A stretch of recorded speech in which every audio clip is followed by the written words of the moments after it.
দেখো বন্ধুরা, কিছুদিন আগে আমি পেঁয়াজকলি নিয়ে এসেছিলাম তো বাজার থেকে। তো পেঁয়াজকলির পাতাগুলো খেয়ে পরে আমার একটা খালি টাব ছিল, ওর মধ্যে আবার পেঁয়াজকলির যে নিচের পার্টটা রুট সমেত আমি লাগিয়ে দিয়েছি। দেখো আবার পেঁয়াজকলি হয়ে গিয়েছে, কি সুন্দর, কি ভালো লাগছে না দেখতে।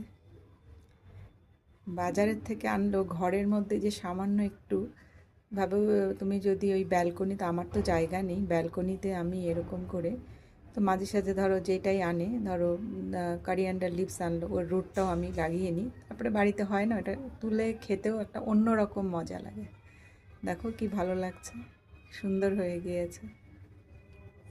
তোমরা ওইভাবে বাইরের থেকে এনে তোমাদের টাবে লাগিয়ে এরকম করে নিজেরাই লাগিয়ে নিতে পারো, এবং এর থেকে তুলে খাওয়ার যে আনন্দ, সেটা যদিও খুব অল্প তবুও খুব আনন্দই লাগে যে নিজের বাড়িতে টাবে হয়েছে, তাও আবার বাইরের থেকে রুটটা লাগিয়ে। দেখো কি সুন্দর হয়েছে।